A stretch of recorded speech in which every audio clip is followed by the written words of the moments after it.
Alright, what's going on YouTube? Today I got an exciting video. This old girl, this 30-06, it had a good day on Sunday. As you probably saw on my thumbnail picture, I got a mule deer over the weekend for deer season here in Washington, over in Yakima. I got a 3x3 with 1-inch eye guards, and I got it into the butcher the other day, and it weighed 85 pounds without its head, all gutted like that. So I got about 85 pounds and with meat, minus all the bones and stuff like that. So I'm pretty excited. Some meat in the freezer, getting some pepperoni, sausage, some back straps. Super stoked about that. I need to say, it was a pretty cool trip. I went with a buddy's dad. My buddy, I passed away to cancer a few years ago, and my buddy's dad asked if I wanted to go with him. That's usually something, my buddy and his dad used to do.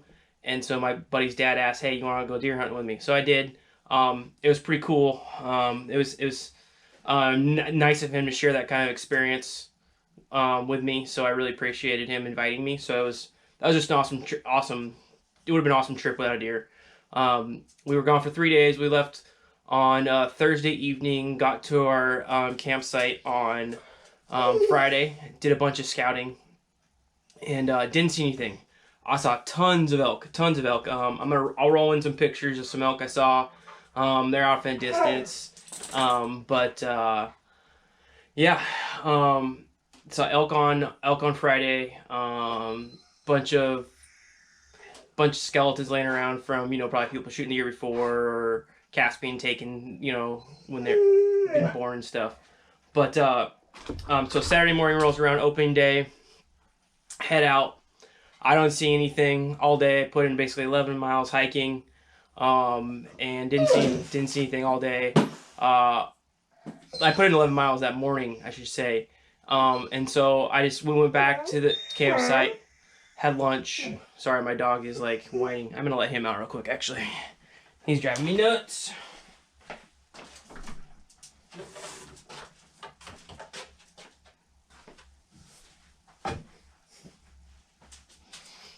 All right, I'm back.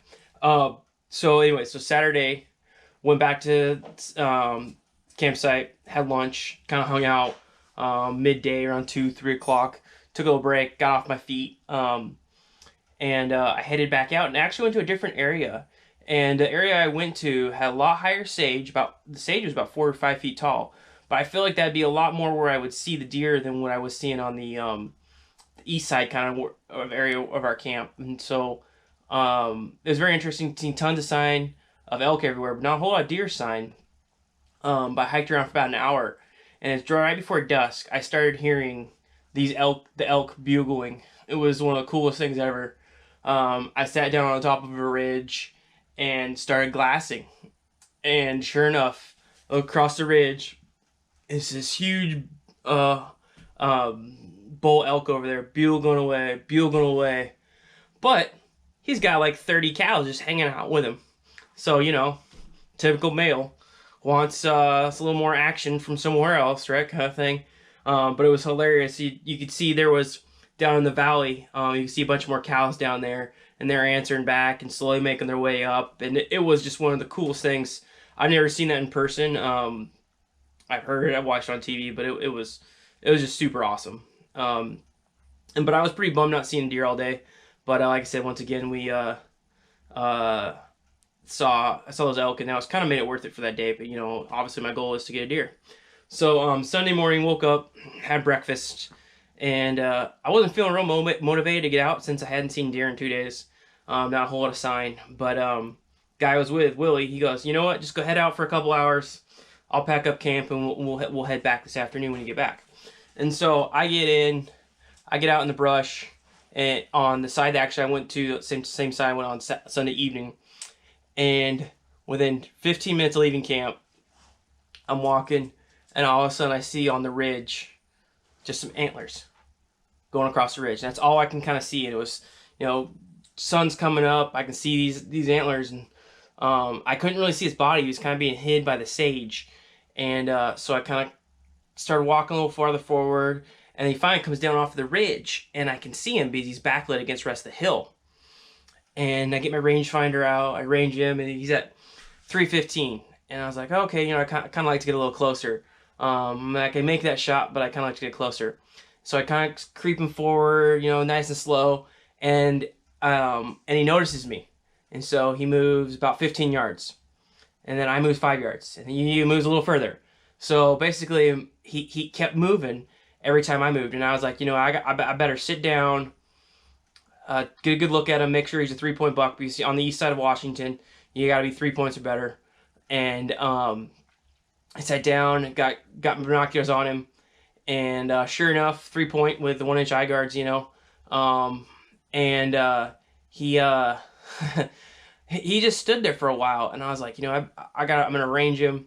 And I ranged him, and he was at 352, and I was like, you know what, I can make this shot. And I was like, this old girl here, we can make this shot. And so I did I just sat there for a minute, let myself calm down, and he just sat there and ate, and then he moved about 2 yards, and then I waited till next time he came broadside, and he was looking at me, and I aimed about, so this is a 3x9 reticle on this thing, at 352 yards. That's a ways away, but I'm pretty confident with this gun, and at 200 yards, I'm shooting, I got about a 4-inch drop, and so what I went and did is I just aimed about 3 inches above his back, and I'm gonna go ahead and I'll post a picture of where I hit him, and I got one heck of a lucky shot, or I'm just a good shot. I'm not sure which one it is, but I hit him right behind the shoulder, right in his heart. Squeezed off the trigger.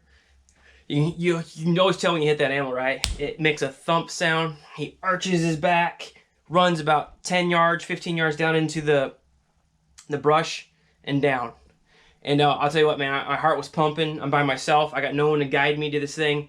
I started actually getting paranoid. I may not be able to find him, and so what I ended up doing is I went on Onyx, marked my spot where I was when I shot, and I just started going back and forth, looking back and forth, and ended up finding him. And he was about 30, 40 minutes later, found him. He was hidden in the sage really well, but he was dead as a doornail, and went down into a little bit of a ravine, and I drug him up out of the ravine, and my heart was just like beating and adrenaline rushing, so I didn't really tell how heavy it was, but it was awesome. I tried to get on the phone call to call Willie, and Willie didn't answer, so I was like, okay, this is on me. I gotta gut him out myself, and I get him up there, and I start gutting him. I get him all gutted, and I'm looking for his heart.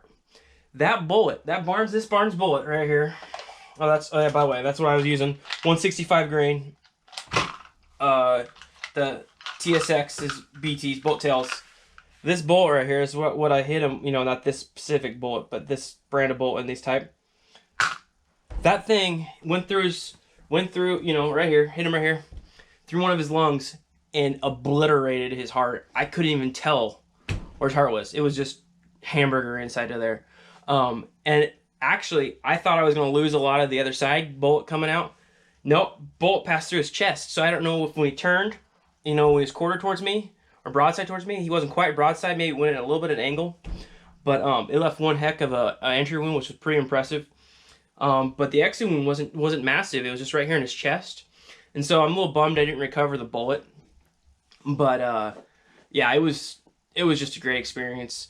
I dragged him out about a mile down to the road. Willie picked me up, threw him in the back of the truck, and we headed home. Got him home and skinned him out and took his head off, and I got his head in the freezer right now. I'm going to do a European mount, and the rest of them at the butcher. So yeah, that's kind of the story. You guys may not care, probably care less, I don't know, but I thought it'd be cool to kind of share. I'll roll in some pictures and videos and stuff like that, but it was a really good experience for me, and it was just a really good experience to kind of spend time with Willie, and it was just a fun time. So yeah, I'm probably going elk hunting in about a week and a half in that location. So yeah, guys, I know it didn't really have a whole lot to do with guns, but this old girl, I've had this thing forever, this Remington 710, and it's been a great gun for me. Crazy accurate. So yeah, stay tuned. Maybe you'll hear an elk story, but I also picked up a new gun, so stay tuned for that video. You guys may be surprised what it is. So yeah, like, subscribe, and share, and I'll catch you guys later.